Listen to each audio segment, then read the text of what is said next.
नमस्कार दोस्तों।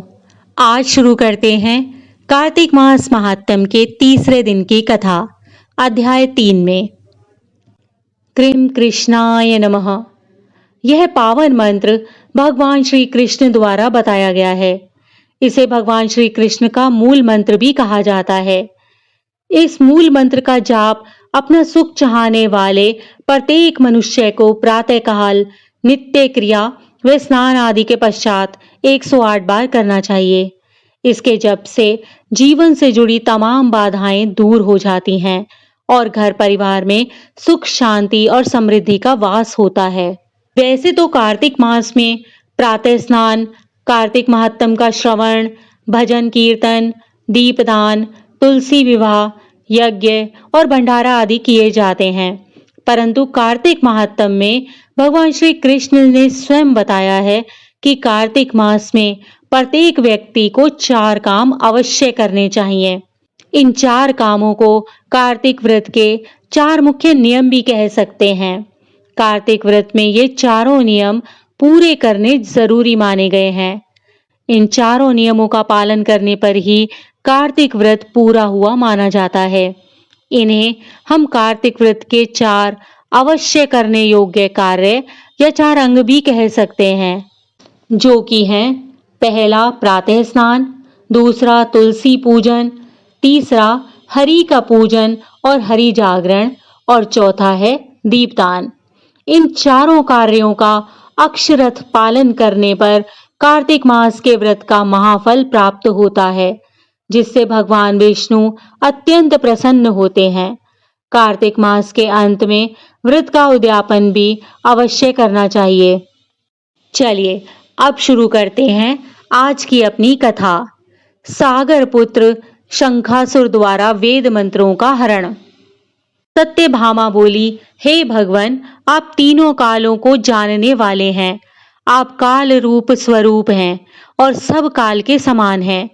तब फिर आप कार्तिक मास को ही इतना श्रेष्ठ क्यों मानते हैं? हे देव, इसी प्रकार सब तिथियों में एकादशी और सब महीनों में कार्तिक का महीना ही आपको क्यों सबसे अधिक प्रिय है? इसका कारण बताइए। तब श्री कृष्ण भगवान बोले, हे कांते, तुमने बहुत अच्छा प्रश्न किया है।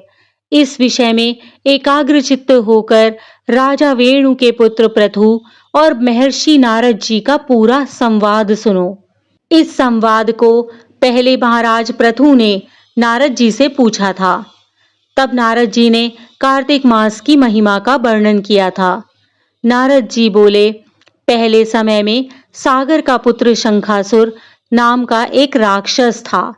वह बड़ा बलवान, अत्याचारी और त्रिलोकी को मत डालने वाला महापराक्रमी राक्षस था।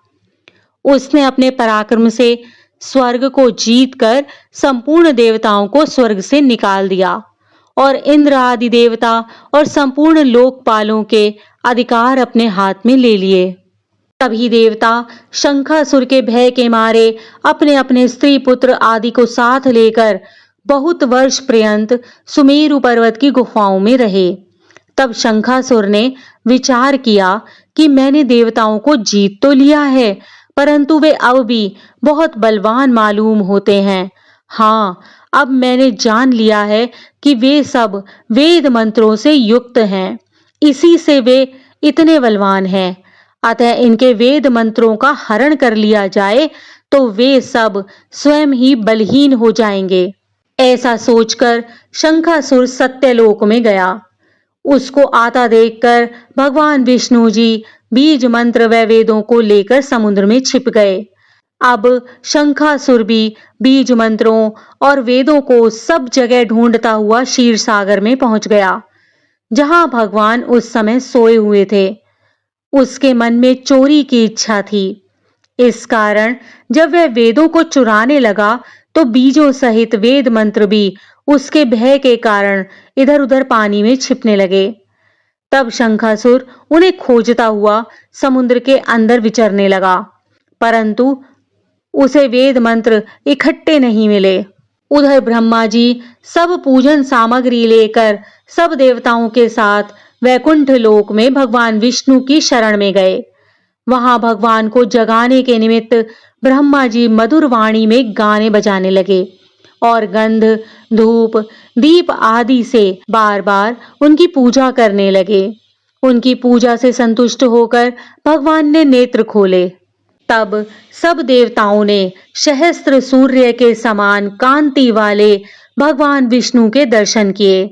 तत्पश्चात सब देवताओं ने भगवान विष्णु की पूजा की, फिर साष्टांग दंडवत करके पृथ्वी पर गिर पड़े। तब तो प्रसन्न होकर भगवान उनसे कहने लगे, हे देवगणों, मैं तुम्हारे पूजन, भजन और कीर्तन आदि कार्यों से बहुत प्रसन्न हुआ हूँ। आप लोगों की मनोकामना मैं अवश्य पूर्ण करूंगा, यही वर देता हूँ। और कहा, अश्विन शुक्ल पक्ष की एकादशी से लेकर देव उठनी एकादशी तक जो भी मनुष्य ब्रह्म मुहूर्त में प्रातःकाल तुम्हारी तरह मेरा भजन, कीर्तन और पूजन करेंगे, वह सब मुझे प्यारे होंगे और मुझे प्राप्त करेंगे। पाद्य, अर्घ्य, आचमनीय आदि जो सामग्री एवं पूजा का सामान तुम मेरे निमित्त लाए हो, वह अत्यंत गुणकारी होकर तुम्हारे लिए उत्तम फलदायक होंगे। तुम्हारे यहाँ आने की हमको सब बातें ज्ञात हैं। शंखासुर जिन वेदों को हर कर ले गया है, वे सब और शंखासुर अभी जल में ही स्थित है। इसलिए मैं शंखासुर को मारकर वेदों को ले आऊंगा। अब से लेकर बीज मंत्र समेत सब वेद प्रतिवर्ष कार्तिक के महीने में सदा जल में ही निवास करेंगे। मैं आज से मत्स्य रूप धारण कर जल में रहूंगा। तुम लोग भी सब मुनियों को लेकर मेरे साथ आइए। इन दिनों में इस लोक में जो मनुष्य प्रातःकाल स्नान करेंगे, वे निश्चय यज्ञांत स्नान के फल को प्राप्त होंगे। जो कार्तिक मास में पहर रात्रि पहले स्नान करते हैं, वे निश्चय ही अक्षय फल को पाते हैं। वह अज्ञात में अमृत स्नान का फल प्राप्त करते हैं। अतः हे देवराजेंद्र, जो लोग कार्तिक मास में नियम पालन करते हैं, उनको तुम मेरे लोक में पहुंचा दिया करो तथा उनकी सब आपत्तियों, विपत्तियों और विघ्नों से रक्षा करते रहा करो। हे वरुण, तुम उनको पुत्र पौत्र आदि देते रहो।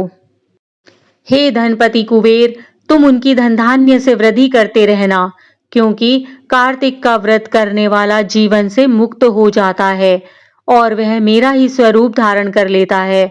और हे अनंत देवताओं, जो जन्म से मरण तक इस उत्तम व्रत का नियम पालन करता है, वह तुम्हारा भी पूजनीय है। तुम लोगों ने मुझे एकादशी के दिन जगाया है, इसलिए यह तिथि परम पवित्र है और सदैव मनाने योग्य है। यह तिथि मेरे लिए परम प्यारी है। हे देवगणों, विधि पूर्वक किए गए ये दोनों व्रत प्रत्येक प्राणी को मेरे ही समीप पहुंचा देते हैं। इनके समान न तो कोई तीर्थ है, न कोई दान है और न कोई व्रत है जो स्वर्ग दे सके। इति श्री कार्तिक मास महात्म तृतीय अध्याय संपूर्ण।